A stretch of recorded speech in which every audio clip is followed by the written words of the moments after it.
जय हिंद स्टूडेंट्स, मैं हूं रवि कुमार सक्सेना। आपका अपना छोटा सा प्यारा चैनल नंबर 1 क्लासेस में आपका स्वागत है। आज हम आपके लिए लेकर आए हैं अप्लाइड फिजिक्स 2 का इम्पोर्टेंट क्वेश्चन।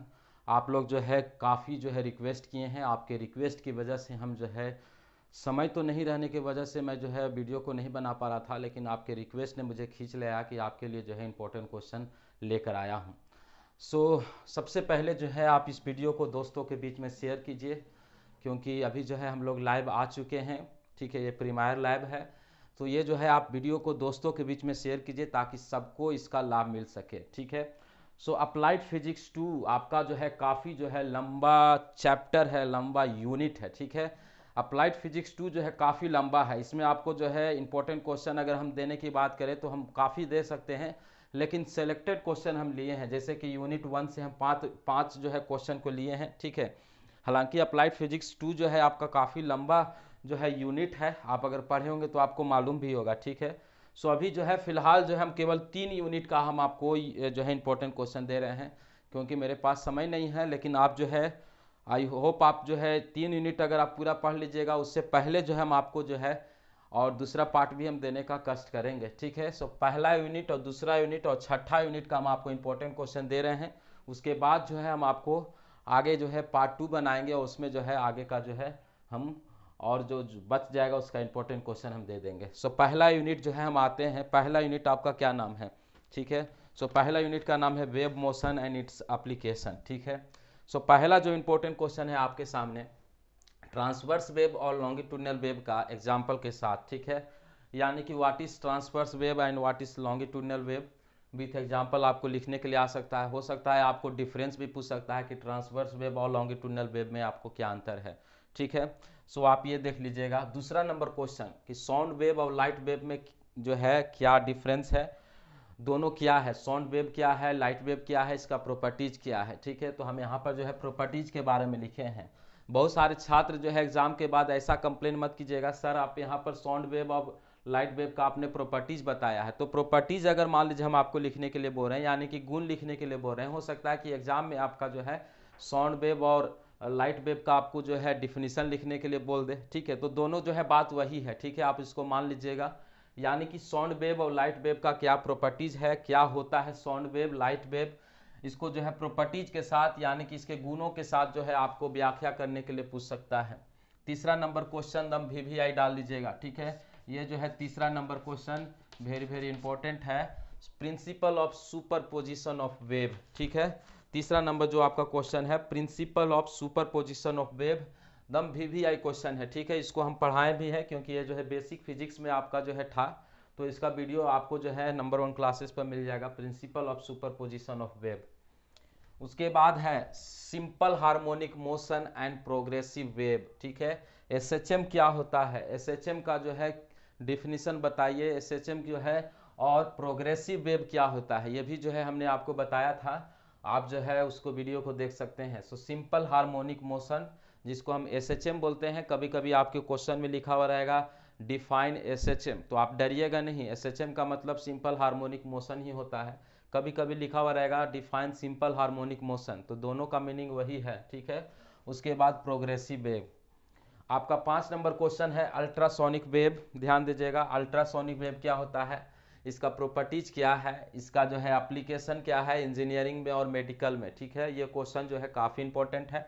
जब हम लोग भी पढ़ते थे तो इसका इस टाइप का क्वेश्चन आया था। ठीक है, कि अल्ट्रासोनिक वेव का इंजीनियरिंग एप्लीकेशन क्या है, मेडिकल एप्लीकेशन क्या है। अल्ट्रासोनिक वेव को हम मेडिकल में भी यूज करते हैं, तो कब हम यूज करते हैं, इंजीनियरिंग में भी हम लोग अल्ट्रासोनिक वेव को यूज करते हैं, तो कहाँ कहाँ यूज करते हैं ये आप देख लीजिएगा। अल्ट्रासोनिक वेव होता क्या है, इसका प्रॉपर्टीज क्या है, इसका गुण क्या है, ये देख लीजिएगा। ये 5 क्वेश्चन है, लेकिन इसके साथ हम आपको कुछ एक और क्वेश्चन हम आपको बोलेंगे। ये क्वेश्चन नहीं है, ये आप डिफिनीशन देख लीजिएगा। जैसे कि define amplitude, face, phase difference, time period. ठीक है, फ्रीक्वेंसी, रिवर्बरेशन टाइम, इको क्या होता है, नॉइस क्या होता है, coefficient of absorption of sound क्या होता है। ध्यान दीजिएगा, ये 5 क्वेश्चन के अलावा कुछ डिफिनीशन छोटा छोटा डिफिनीशन है, बड़ा कोई डिफिनीशन नहीं है। आप इसको जरूर से जरूर देख लीजिएगा। फिर से मैं रिपीट कर दे रहा हूँ, एम्पलीट्यूड क्या होता है, फेस क्या होता है, फेस डिफरेंस क्या होता है, टाइम पीरियड क्या होता है, फ्रीक्वेंसी क्या होता है, रिवर्बरेशन क्या होता है, रिवर्बरेशन टाइम क्या होता है, echo, noise, coefficient of absorption of sound, ये सब जो है डिफिनीशन है, ठीक है। छोटा छोटा आपको डिफिनीशन भी पूछ सकता है। सो ले दे के आपका 5 क्वेश्चन है, 5 क्वेश्चन में जो है आपका ये जो 3 4 5 है ये भी जो है काफ़ी इंपॉर्टेंट है। प्रिंसिपल ऑफ सुपरपोजिशन, ठीक है, simple harmonic motion, ultrasonic wave, ठीक है। ये जो है आपका पहला यूनिट कंप्लीट हो गया। अब हम सेकेंड यूनिट में आते हैं मेरे प्रिय छात्रों। सेकेंड यूनिट आपका नाम है ऑप्टिक्स, ठीक है। सो ऑप्टिक्स में पहला क्वेश्चन रिफ्लेक्शन एंड रिफ्लेक्शन, ठीक है, रिफ्रैक्शन लॉ, ठीक है। ये दोनों का जो है लॉ होता है, रिफ्लेक्शन लॉ होता है, रिफ्रैक्शन लॉ होता है, दोनों लॉ को देख लीजिएगा। रिफ्रैक्टिव इंडेक्स क्या होता है इसको भी आप समझ लीजिएगा, ठीक है। सो पहला क्वेश्चन है refraction law, refraction law and refractive index. दूसरा क्वेश्चन, ठीक है, ये भी जो है काफी इंपॉर्टेंट क्वेश्चन है, टोटल इंटरनल रिफ्लेक्शन, ठीक है, टोटल इंटरनल रिफ्लेक्शन, ठीक है। इसके में जो है आपको टोटल इंटरनल रिफ्लेक्शन क्या होता है, क्रिटिकल एंगल क्या होता है, ठीक है। उसके बाद टोटल इंटरनल रिफ्लेक्शन के लिए कंडीशन क्या है, उसके बाद टोटल इंटरनल रिफ्लेक्शन का एप्लीकेशन क्या है। ध्यान से समझिएगा, फिर से मैं आपको बताना चाहता हूँ। टोटल इंटरनल रिफ्लेक्शन का डेफिनेशन, उसी के अंदर में आता है क्रिटिकल एंगल, ठीक है। हम इसको बेसिक फिजिक्स में पढ़ाएं, आप वहां से भी जाकर देख सकते हैं। उसका कुछ कंडीशन होता है, वो भी देख लीजिएगा। एप्लीकेशन क्या होता है टोटल इंटरनल रिफ्लेक्शन का, ये आपका हो गया। Third number question simple and compound microscope, यानी कि थर्ड नंबर क्वेश्चन में आपको माइक्रोस्कोप और टेलीस्कोप, ठीक है, ध्यान दे दीजिएगा मेरे प्रिय छात्रों। माइक्रोस्कोप और टेलीस्कोप और इसका एप्लीकेशन, ठीक है। तो आपके पास जो है माइक्रोस्कोप में क्या क्या है, तो सिंपल एंड कंपाउंड माइक्रोस्कोप, ठीक है। टेलीस्कोप में एस्ट्रोनोमियल टेलीस्कोप है, इसका एप्लीकेशन क्या है, हम माइक्रोस्कोप को कहाँ यूज करते हैं, टेलीस्कोप को कहाँ यूज करते हैं, देख लीजिएगा एप्लीकेशन। चौथा नंबर क्वेश्चन है इमेज फॉर्मेशन से, आपने 9th क्लास में 10th क्लास में पढ़ा होगा, ठीक है। इमेज फॉर्मेशन, इमेज फॉर्मेशन जो है आपको कॉन्सेप्ट क्लियर होगा, आप जो है एक बार जो है झलक मार लीजिएगा, ठीक है, झलक दिखला जा इमेज फॉर्मेशन में, ठीक है। आप जो है इमेज फॉर्मेशन को झलक देख लीजिएगा एक बार। तो यूनिट नंबर 2 में हमने 4 क्वेश्चन दिया, रिफ्लेक्शन एंड रिफ्रैक्शन लॉ, ठीक है, रिफ्रैक्टिव इंडेक्स हो गया, total internal reflection, critical angle, condition क्या है, उसका एप्लीकेशन क्या है, सिंपल एंड कंपाउंड माइक्रोस्कोप पूछे और टेलीस्कोप दे दिया। उसके बाद इमेज फॉर्मेशन से कुछ क्वेश्चन आएगा। यूनिट नंबर 6 में हम आते हैं, ठीक है। देखिए 1 2 आपका बच गया, 3 4 5, ठीक है, 3 यूनिट बच गया, हम उसको जो है पार्ट 2 में हम देंगे, ठीक है। हम आपको पार्ट 2 में देंगे, मेरे पास समय नहीं रहने की वजह से हम आपको फिलहाल दे रहे हैं कि आप जो है इस क्वेश्चन को तब तक तैयारी कीजिए, पढ़िएगा, ठीक है। उसके बाद सेकंड पार्ट हम लेकर आएंगे। यूनिट नंबर 6 काफ़ी आसान है, ठीक है। 6 में जो है आपको क्या है, तो सेमीकंडक्टर फिजिक्स, ठीक है, सेमीकंडक्टर फिजिक्स। सबसे पहला question difference between conductor, semiconductor, insulator with the help of energy band diagram, ठीक है, ध्यान दीजिएगा। चाहे तो आपको डिफरेंस, चाहे तो आपको डिफिनीशन, ठीक है, आपको पूछेगा ही पूछेगा। क्या पूछेगा, तो कंडक्टर, सेमीकंडक्टर, इंसुलेटर, 3 चीज को आप समझ लीजिएगा कि तीनों में क्या फर्क है। कंडक्टर क्या होता है, सेमीकंडक्टर क्या होता है, इंसुलेटर क्या होता है, with the help of energy band diagram, ठीक है। एनर्जी बैंड डायग्राम आपको बताए होंगे सर, तो आप जो है एनर्जी बैंड डायग्राम की मदद से आप जो है ये सब में डिफरेंस क्या है ये देख लीजिएगा, ये सब क्या होता है, इसका डिफिनीशन क्या है ये भी देख लीजिएगा। सेकेंड नंबर क्वेश्चन है सेमीकंडक्टर एंड इट्स टाइप, जैसे कि सेमीकंडक्टर और उसका टाइप क्या है, सेमीकंडक्टर होता क्या है, उसका टाइप क्या है। जैसे कि मान लीजिए अगर पी टाइप सेमीकंडक्टर क्या होता है, एन टाइप सेमीकंडक्टर क्या होता है, ठीक है, इसका डायग्राम क्या होता है। डायग्राम बनाना आप नहीं भूलिएगा, फिजिक्स 2 में आपको नंबर तभी मिलेगा जब आप डायग्राम बनाइएगा, डायग्राम नहीं तो नंबर नहीं, ध्यान रहेगा मेरे प्रिय छात्रों, डायग्राम नहीं तो नंबर नहीं। ज़्यादातर जो आपका टॉपिक है आपको डायग्राम के साथ चलेगा, ठीक है। So without diagram you will not get the any marks, ठीक है, तो you have to make the diagram in physics exam, ठीक है।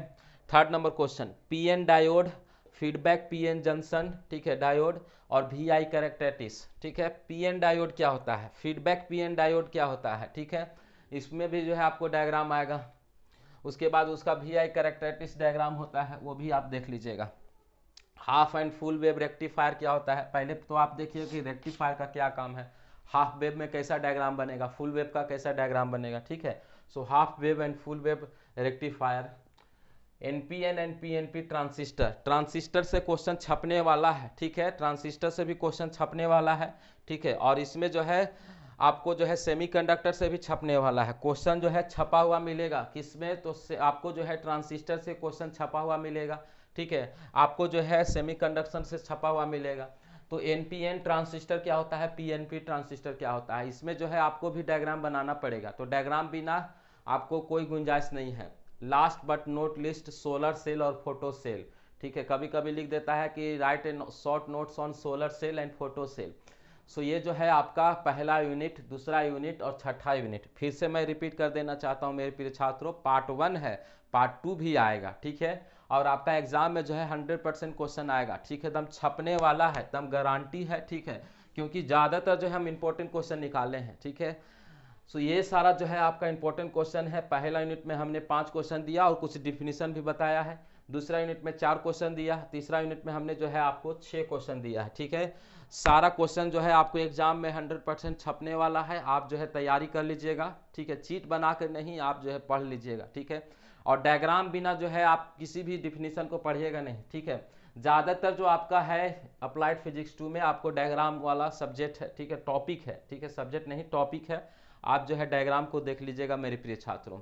मिलेंगे पार्ट 2 में, तब तक के लिए हम विदा लेते हैं। जय हिंद, वंदे मातरम।